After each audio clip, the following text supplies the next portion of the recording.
जय हिंद दोस्तों, कैसे हैं आप सब। हर हर महादेव। दोस्तों, आज की वीडियो में मैं आपको केदारनाथ यात्रा का संपूर्ण वर्णन दूंगा, जिसमें से आपको यह बताऊंगा कि आपको केदारनाथ यात्रा कैसे करनी है, कहां से आपकी यात्रा शुरू होती है और कहां पर अंत होती है, केदारनाथ यात्रा में रुकने की क्या व्यवस्था है, केदारनाथ यात्रा में आपको खाने पीने की भी क्या व्यवस्था है, साथ ही साथ ये जो 16 से 18 किलोमीटर की ट्रैक है, इस ट्रैक के दरमियान आपको क्या क्या सुविधा मिलेगी, साथ ही साथ आपको इस ट्रैकिंग को करने के लिए आपको कितना समय लगेगा, और भी केदारनाथ की यात्रा से जुड़ी हर बातों का विस्तार पूर्वक वर्णन करूंगा और सभी बातों को मैं स्पष्ट रूप से आपको आज की इस वीडियो पे बताऊंगा। दोस्तों, अभी कुछ दिनों पहले मैं केदारनाथ की ग्रुप टूर लेके गया था, यात्रा बस की तरफ से ग्रुप टूर गया हुआ था। तो इस ग्रुप टूर में हमको ठंड का भी सामना करना पड़ा, तो आप पर्याप्त मात्रा में अपने गर्म कपड़े भी रखिएगा ताकि आपको किसी भी तरीके की कोई कठिनाई ना हो केदारनाथ यात्रा करने के लिए। तो दोस्तों, आज की वीडियो में मैं आपको हर एक चीज बताऊंगा, बने रहिएगा। एक एक करके सारी बातों को विस्तारपूर्वक वर्णन करता हूँ, जिससे आपको केदारनाथ यात्रा करने के लिए काफी सहूलियत मिले और आपका कुल खर्चा भी कम आ जाए। और एक चीज बताना चाहूंगा दोस्तों आपको कि अभी मैंने कुछ दिन पहले एक और वीडियो निकाली थी केदारनाथ यात्रा की, लेकिन वो जो वीडियो थी वो केदारनाथ के कपाट खुलने साथ ही जो चीजें थी और जो उनकी रेट्स थी वो मैंने वीडियो बनाई थी। लेकिन अभी जो मौजूदा स्थिति है, करंट जो रेट्स चल रहे हैं, प्राइस चल रहे हैं, वो सबकी इस वीडियो में मैं आपको जानकारी दूंगा। चलिए वीडियो को आरंभ करते हैं। हर हर महादेव। तो दोस्तों, यात्रा शुरू होती है मेरी हरिद्वार से। मैं ट्रेन के माध्यम से विभिन्न शहरों से अगर आप आना चाहते हैं तो ट्रेन के माध्यम से आप हरिद्वार पहुंच सकते हैं, या नहीं तो चाहे योग नगरी ऋषिकेश भी पहुंच सकते हैं। तो दोस्तों, मेरी यात्रा शुरू होती है हरिद्वार से और मैं हरिद्वार उतरा रेलवे स्टेशन में, और रेलवे स्टेशन के ठीक सामने बना हुआ है बस स्टैंड। तो मैं वहाँ से बस टैक्सी जो भी मुझे वहाँ से मिली वो मैं हायर करके वहाँ से मैं अपने सोनप्रयाग के लिए प्रस्थान कर पड़ा, क्योंकि मेरी जो होटल बुक थी वो सीतापुर में थी। हालांकि सीतापुर और सोनप्रयाग दोनों 1 से 1.5 किलोमीटर के फासले पे हैं, तो मैं सीतापुर में मेरी होटल बुक थी, और सोनप्रयाग से आपको मालूम है कि आपको वहाँ से बुलेरो सुमो जो कि उत्तराखंड गवर्नमेंट द्वारा चलती है, वहाँ से आपको जाना पड़ता है गौरीकुंड। तो मैं यहाँ से बस पकड़ा, जो कि मेरी बस जानी थी सोनप्रयाग तक। तो यहाँ से आपको सोनप्रयाग जाने में लगभग 8 से 9 घंटे लगते हैं, अगर आपको ट्रैफिक जैम नहीं मिला तो। वही अगर आपको ट्रैफिक जैम ज्यादा मिलता है तो फिर आपको उतना ही विलम्ब होता जाएगा। दोस्तों, बस का किराया जो था सोनप्रयाग तक का, दोस्तों वो था आपका 600 रुपए। और मैं ये जो बस बुक किया हुआ था, ये बस बुक किया था मैंने redbus.com से, जो कि आपका 600 रुपए पुशबैक सीट होती है, 600 रुपए पर पर्सन होता है, और वो आपको सोनप्रयाग 8 से 9 घंटे में छोड़ देगी अगर आपका ट्रैफिक जैम नहीं लगा तो। इस पूरे रोड जर्नी का आप आनंद उठाते जाएंगे, क्योंकि यहाँ से आपको प्राकृतिक दृश्य दिखेगा, बगल में आपकी गंगा नदी दिखेगी और साथ ही साथ एक साइड आपका पर्वत दिखेगा। तो ये जो सफर है बहुत ही ज्यादा सुहाना होने वाला है। तो ये सफर आप आराम से 8 से 9 घंटे में बिता सकेंगे। लेकिन आपको सोनप्रयाग पहुंचने से पहले भी आपको 2 चीजों का और भी दर्शनीय स्थल है। चलिए आइए मैं उसके बारे में भी आपको बताता हूँ, ताकि अगर आप केदारनाथ आना चाहते हैं तो ये चीजों का भी आप आनंद उठाते चले। सबसे पहला चीज है दोस्तों वहाँ पे धारी देवी का टेम्पल। दोस्तों, ये धारी देवी का टेम्पल जो है ये आपके गंगा नदी के बीचों बीच में बनाया गया है, और ये टेम्पल पहले पानी में ही हुआ करता था। लेकिन जब डैम बना रुद्रप्रयाग का, तो रुद्रप्रयाग के डैम की वजह से पानी का जल स्तर काफी ज्यादा ऊंचा हो गया। इस वजह से इस मंदिर को जल स्तर से उठाकर कुछ हाइट पर रखना चाहा, और पंडितों द्वारा इस मूर्ति को उठाने का प्रयास किया गया। लेकिन ये मूर्ति उठी नहीं, क्योंकि माता की शक्ति बहुत ज्यादा थी और किसी के सामने चली नहीं। बट बहुत पूजा अर्चना करने के बाद, यज्ञ करवाने के बाद पंडितों द्वारा एक 11 साल की कन्या से ये धारी देवी माता का मूर्ति को उठवाया गया, और तब जाके वो उठा। और जिस दिन ये मूर्ति उठी आपकी, वो डेट था 16 जून 2013, और इसी दिन आपके केदारनाथ में महाप्रलय आया था। आप सभी को वो प्रलय तो मेरे ख्याल से याद होगा। तो दोस्तों, ये वही दिन था जब धारी माता की मूर्ति को उठाया गया और उधर केदारनाथ में महाप्रलय आ गया, जो कि डेट था 16 जून 2013। दोस्तों, इस मंदिर में आने के लिए आपको जो मेन रोड है, मेन रोड से आपको लगभग आधे किलोमीटर नीचे आना पड़ेगा। तो आप दोस्तों यहाँ पे मंदिर में जाएंगे और यहाँ पे आपको धारी देवी माता का मूर्ति मिलेगा। इनके आप दर्शन कीजिए, मत्थे टेकिए और जय माता दी का नारा लगाते हुए आप अपनी यात्रा को पुनः प्रस्थान कीजिए सोनप्रयाग के लिए। चलिए दोस्तों, अगले स्थान की बात करता हूँ। दोस्तों, जैसे ही आप पहुंचेंगे देवप्रयाग, तो दोस्तों देवप्रयाग में आपका वहाँ पे अलकनंदा और भागीरथी नदी का संगम होता है। तो दोस्तों, ये भी एक दर्शनीय स्थल है, जहाँ पे आपको स्पष्ट रूप से दिखता है कि अलकनंदा नदी और एक तरफ से आ रही है भागीरथी नदी, दोनों का एक संगम होता है, और वो फिर पुनः गंगा के रूप में एक विशाल रूप धारण करके वो बह चलती है। तो दोस्तों, एक दूसरा साइड सीइंग आपका ये भी है, जो कि आपको रास्ते में मिलेगा। तो दोस्तों, जैसे तैसे करके आप 8 से 9 घंटे में पहुंचेंगे सोनप्रयाग, और सोनप्रयाग में आप स्टे ले लीजिए। दोस्तों, सोनप्रयाग में ये आपके बस पार्किंग है। अगर आप प्राइवेट व्हीकल से आ रहे हैं तो वहाँ पे आपको खुद की गाड़ी का भी आपको पार्किंग स्थल देखने को मिलेगा। तो आप सीतापुर में चाहे तो वहाँ भी स्टे कर सकते हैं अपनी गाड़ियों का, या नहीं तो चाहे तो आप सोनप्रयाग में आके अपनी गाड़ी पार्क कर सकते हैं। तो आपको दोनों जगह पे आपको पार्किंग मिलेगी, और आप वहाँ पे अपना स्टे बना सकते हैं, जहाँ भी आपके होटल्स बुक हो। तो चलिए दोस्तों, अगली बात करते हैं कि हमको अब रुकना कहाँ है और हमको क्या टैरिफ पड़ेगा।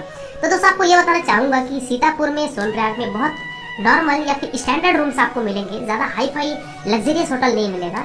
और अगर मैं कॉस्ट की बात करूँ दोस्तों तो 1000 रुपये पर बेड होता है, वहाँ पे बेड सिस्टम चलता है। 1000 रुपये बेड, 1200 रुपये बेड में आपको आराम से वहाँ स्टे कर सकते हैं। ऑफलाइन बुकिंग आप मत कीजिए, जो भी है आप ऑनलाइन बुकिंग ही करके आइए ताकि आपको रूम के लिए ज़्यादा भटकना ना पड़े। और यहाँ पे आप नॉर्मल होटल रहते हैं, नीट एंड क्लीन होटल रहते हैं, बट जो भी रहता है वो एक नॉर्मल या फिर स्टैंडर्ड होटल रहता है। और उस रात आप विश्राम कीजिए और अगली सुबह उठिए। सोनप्रयाग से अब हमको चलना है गौरीकुंड के लिए, लेकिन सोनप्रयाग से गौरीकुंड जाने के लिए आपको यहाँ पे बोलेरो सुमो का लाइन लगेगा। दोस्तों ये रहा सोनप्रयाग, और ये सोनप्रयाग ज्यादा बड़ा नहीं बल्कि एक छोटा सा टाउन है जहाँ पे आपको कुछ होटल्स देखने को मिलेंगे, कुछ यहाँ पे दुकान देखने को मिलेगी और साथ ही साथ 1-2 क्लॉक रूम देखने को मिलेगा और एक पार्किंग लॉट है। तो दोस्तों ये रहा आपका सोनप्रयाग, छोटा सा, ज्यादा बड़ा नहीं है। सामने दोस्तों आपको यहाँ पे ये जो शेड दिख रहा है, ये शेड के नीचे आपके यात्रा पर्ची का वेरिफिकेशन होता है और साथ ही साथ यहाँ से घोड़े खच्चर लेना चाहते हैं सोनप्रयाग से तो वो भी यहाँ से आप पर्ची कटवा के अपनी यात्रा शुरू कर सकते हैं। दोस्तों यहाँ से आपको ये जो लाइन देखने को मिल रही है, ये लाइन है गौरीकुंड के लिए, सुमो बोलेरो के लिए। दोस्तों सोनप्रयाग से गौरीकुंड जो आपकी सुमो बोलेरो चलती है जिसका किराया मात्र 50 रुपए होता है। तो दोस्तों ये गाड़ी जो आपको मिलती है ये सोनप्रयाग से मिलती है, जो कि उत्तराखंड द्वारा ये गाड़ी चलवाई जा रही है। तो दोस्तों यहाँ पे इसकी लाइन लगभग आपको आधा 1 किलोमीटर देखने को मिलेगी, बट ये लाइन बहुत ही जल्दी आगे बढ़ती है, जिसमें से आप मान के चलिए कि 1 से 1.5 घंटा आपको लगेगा और आपको सुमो बोलेरो मिल जाएगी और आप पहुंच जाएंगे गौरीकुंड। तो दोस्तों यहाँ से यात्रा शुरू होती है मेरी गौरीकुंड के लिए। मैं सुमो लिया, मुझे सुमो मिलते साथ ही लगभग 10 मिनट में मैंने गौरीकुंड पहुंच गया। 50 रुपए का चार्ज होता है, मैंने ड्राइवर को दिया और मैं गौरीकुंड पहुंचा। अब एक चीज ये बताना चाहूंगा कि सुमो बोलेरो में अगर आपकी फैमिली बड़ी है तो ये मत सोचे कि एक ही गाड़ी में हम सब आ जाएंगे या फिर 2 गाड़ी में हम अपनी फैमिली को लेकर आ जाए। आगे पीछे रहिएगा क्योंकि लाइन में सभी कोई रहते हैं। अल्टीमेटली आपको पहुंचना आखिरी गंतव्य पे है, वो है गौरीकुंड। तो आगे पीछे भी अगर सुमो बोलेरो मिलती है तो आप घबराए नहीं, धैर्य रखिए, सबको गाड़ी मिल जाएगी। तो दोस्तों यहाँ गौरीकुंड पहुंचे और गौरीकुंड से आपकी पदयात्रा शुरू होती है। हालांकि 2013 के पहले गौरीकुंड तक सारी बसेस जाती थी, इवन आपका यहाँ पे पार्किंग भी हुआ करता था। तो दोस्तों ये था आपका केदारनाथ का फूड ट्रैक जो कि लिखा हुआ है 16 किलोमीटर, लेकिन 16 किलोमीटर तो नहीं है, लगभग आपका 18 से 20 किलोमीटर की ट्रैकिंग होती है और आप गौरीकुंड से यात्रा शुरू की। दोस्तों ये है आपका गौरीकुंड का कुंड, यहाँ पे आपके गौरी माता के मंदिर भी देखने को मिलेंगे। तो आप इस कुंड में भी आप चाहें तो स्नान भी कर सकते हैं, दर्शन कीजिए, माता के यहाँ मत्थे टेकिए और अपनी यात्रा प्रस्थान कर दीजिए आप केदारनाथ के लिए। यहाँ से आपकी पदयात्रा शुरू होती है। चलिए आइए मैं घोड़े खच्चर के भी रेट बता देता हूँ। दोस्तों पुराने रेट छोड़ दीजिए, नए रेट अगर मैं बात करूँ तो दोस्तों जो गौरीकुंड से आपका केदारनाथ का जो घोड़े खच्चर का चार्ज होता है वो आपका लेते हैं 2500 रुपए लेते हैं, यानी कि 2500 रुपए लेते हैं एक बार का, और रिटर्न का लेते हैं वो 1740 रुपए। वही अगर मैं दोस्तों बात करूँ आपकी डोली की या फिर आपकी बात करूँ पालकी की तो वो वजन के हिसाब से होता है, जो की उसका रेट भी 7000 से 9000 10,000 रुपए होता है डोली का और पालकी का। तो आप चाहे तो ये सब चीजें ले सकते हैं। और मेरी यात्रा शुरू हो जाती है केदारनाथ के लिए। 1 किलोमीटर की मैंने ये यात्रा करी। दोस्तों हम कुछ पैदल यात्रा शुरू करने के बाद हमारा केदारनाथ की जो दूरी है वो लगभग 10.5 किलोमीटर अभी और भी बची हुई है। आपको वहाँ पे आगे भीमबली आएगा और भीमबली दोस्तों वो स्थान है जहाँ से आपको बहुत ज्यादा हैवी चढ़ाई देखने को मिलेगी। भीमबली दोस्तों आपको एक पुल पार करना है और पुल के बाद आपकी जो बची हुई यात्रा रहेगी वो यात्रा आपकी इतनी दुर्लभ रहेगी कि आपकी सांस बहुत ज्यादा फूलेगी और आप 100-200 मीटर से ज्यादा एक बार में एक सांस में नहीं चल पाएंगे। चलिए आइए आगे का सीन मैं आपको और भी दिखाता हूँ। दोस्तों आगे आप जैसे चलेंगे तो आपको भीमबली से थोड़ा सा पहले आपको एक GMVN का वहाँ पे आपको रेस्टोरेंट मिलेगा। तो अगर आप भोजन करना चाहते हैं तो GMVN के वहाँ पे आप ठहर के अपना भोजन भी कर सकते हैं, या फिर चाहें तो आप कुछ वहाँ पे नाश्ते के रूप में भी कर सकते हैं। दोस्तों जगह जगह पे आपको वहाँ पे नींबू पानी, चाय की व्यवस्था, वॉशरूम की व्यवस्था, पानी पीने की व्यवस्था, हर प्रकार की आपको व्यवस्था मिलेगी।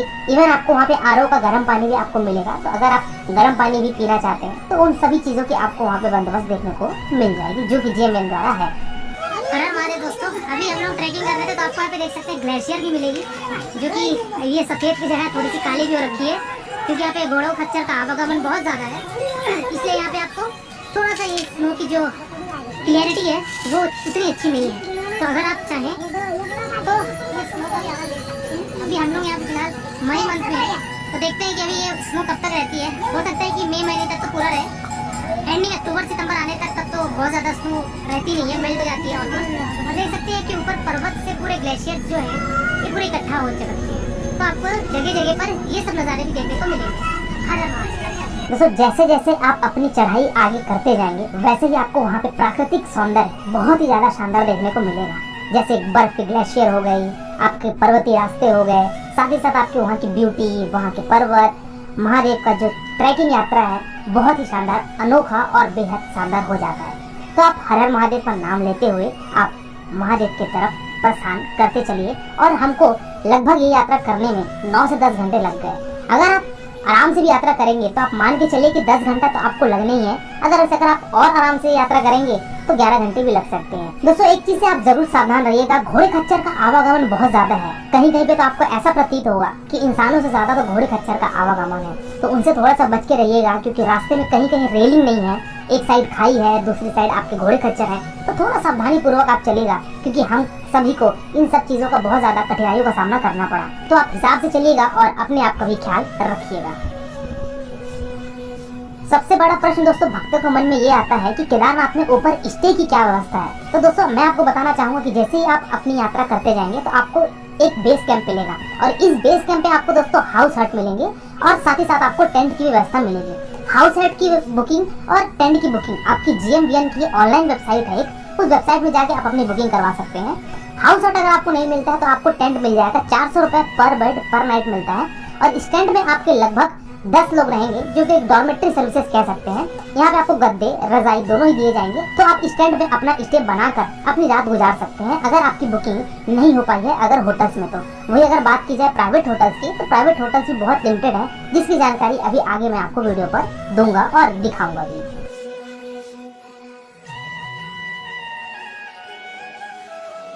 हर हर महादेव दोस्तों, अभी यहाँ पे केदारनाथ मंदिर के पास 1.5 किलोमीटर पहले आपको एक बेस कैंप पड़ता है। सामने वहाँ देख सकते हैं, आपको एक बेस कैंप नजर आ रहा होगा। उस बेस कैंप का जो कॉस्ट होता है वो आपका GMVN की तरफ से भी होता है और आपका कुछ प्राइवेट भी होते हैं। तो अगर आप GMVN के रुकना चाहते हैं तो ऑनलाइन वेबसाइट में जाके आप GMVN के वेबसाइट में बुकिंग कर सकते हैं। और अगर प्राइवेट टेंट की बात की जाए तो प्राइवेट टेंट का भी टैरिफ बहुत ज़्यादा है। अगर 6 लोग रुक रहे हैं तो उसका टैरिफ आपका 8,000 रुपये पर नाइट का होता है, ओनली लॉजिंग। तो यहाँ पे टेंट भी बहुत ज़्यादा महंगा है, क्योंकि इस साल रश बहुत ज़्यादा है 2022 में। तो दोस्तों यहाँ पे केदारनाथ मंदिर कैंपस के सामने यहाँ पे मैं हूँ, और आप जो भी बुकिंग करवाना चाहते हैं पहले बुकिंग करा लीजिएगा, क्योंकि होटल्स की बहुत ज़्यादा यहाँ पे प्रॉब्लम हो रही है। हर हर दोस्तों, मंदिर से ठीक आधा किलोमीटर पहले आपका एक पड़ता है हेलीपैड, और इसी हेलीपैड में आपकी जो गुप्तकाशी, सिरसी, पाटा ये सब कुछ उड़ान भरती है हेलीकॉप्टर, वो इसी हेलीपैड पे आगे उतरती है। और इस हेलीपैड में उतरने के बाद जो यहाँ यात्री उतरते हैं वो इस लाइन में लगकर महादेव के दर्शन करते हैं, क्योंकि हेलीकॉप्टर की जिसकी बुकिंग होती है दोस्तों, उनको दर्शन करने के लिए टाइम काफी कम दिया जाता है। तो यहाँ पे 1 बाय 1 हेलीकॉप्टर आती है, यहाँ पे सवारी को उतारती है और उन सवारी को उठाकर वापस गुप्तकाशी लेके जाती है। कहने का मतलब यह है कि कंटिन्यूसली यहाँ पे हेलीकॉप्टर सर्विसेज सुचारू रूप से चलती रहती है और यहाँ पे भक्तों को लाकर छोड़ा जाता है।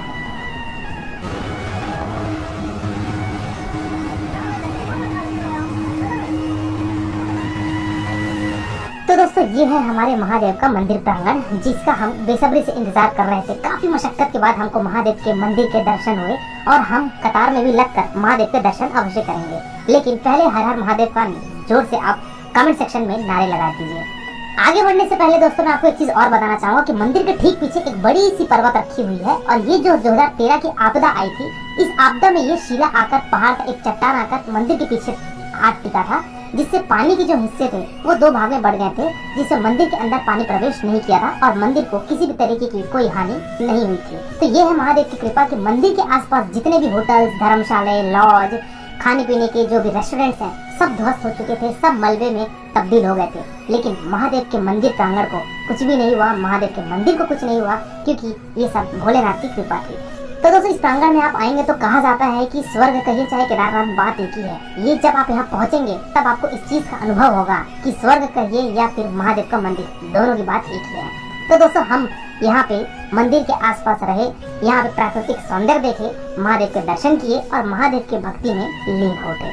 दोस्तों महादेव के दर्शन करने के आप लाइन में लगी। लाइन में हमको जो दर्शन करने के लिए लगे वो लगभग 2 घंटे, 2.5 घंटे, 3 घंटे भी किसी किसी को लग रहे थे और किसी को बहुत ज्यादा भी लग रहे थे। तो दोस्तों ये डिपेंड करता है कि रश कितना है, भीड़ कितनी है, उस हिसाब से महादेव के यहाँ पे दर्शन होंगे और आपको मंदिर के अंदर महादेव की ज्योतिर्लिंग दिखेगी। मैं भी अंदर नहीं दिखा सकता क्योंकि मोबाइल ले जाना वर्जित था। तो दोस्तों आप महादेव के दर्शन कीजिए, हर हर महादेव का नाम लेते हुए आप अपनी मनोकामनाएं मांगिए। चलिए दोस्तों अगली बात करते हैं कि अगर आप महादेव के प्रांगण में हैं और अगर प्राइवेट होटल से आपकी बुकिंग नहीं हुई है तो आप खाने पीने की क्या बंदोबस्त करेंगे। दोस्तों जहाँ पे हेलीपैड था, हेलीपैड के थोड़ा सा आगे आपको यहाँ पे एक अन्नपूर्णा रेस्टोरेंट देखने को मिलेगा। इस अन्नपूर्णा रेस्टोरेंट में आप अपनी भोजन की व्यवस्था कर सकते हैं। 250 रुपए दोस्तों थाली होती है, उस थाली में आपको आराम से भरपेट खाना मिल जाएगा। तो आप वहाँ अपने भोजन ग्रहण कर सकते हैं, या नहीं तो चाहे वहाँ पे 2-4 होटल्स भी हैं जो कि प्राइवेट हैं, तो वहाँ होटल्स में भी जाके आप अपने खाने पीने की बंदोबस्त कर सकते हैं। तो दोस्तों आप महादेव के दर्शन कीजिए और अपनी यात्रा पुनः वापस कर दीजिए गौरीकुंड के लिए या सोनप्रयाग के लिए। तो दोस्तों ये था महादेव यात्रा का एक संपूर्ण वर्णन। लास्ट बात करते हैं दोस्तों कि इस यात्रा को करने के लिए मुझे कुल खर्चा कितने लग गया। तो दोस्तों अगर मैं 3 नाइट 4 डेज की बात करूं तो दोस्तों मान के चलिए कि आपका जो ये महादेव के दर्शन करने के लिए जो खर्चे लगेंगे एक आदमी का, वो लगभग 9 से 10 हजार रुपए लगेगा और आप महादेव के दर्शन कर लेंगे। तो दोस्तों ये था केदारनाथ यात्रा का संपूर्ण वर्णन। इसके बाद भी अगर आपको कोई डाउट है या फिर अगर आपके मन में कोई विचार है, कोई संशय है, तो आप कमेंट सेक्शन में जरूर पूछिएगा। अदरवाइज आप चाहें तो मेरे इंस्टाग्राम यात्राओं आईडी में विजिट करके जो भी आपके प्रश्न है वो। आज की वीडियो दोस्तों फिलहाल इतना ही। मिलते हैं फिर एक नई वीडियो में एक नई यात्रा के साथ, एक नई जोश के साथ। तब तक के लिए शुक्रिया। जय हिंद। आपकी यात्रा मंगलमय हो।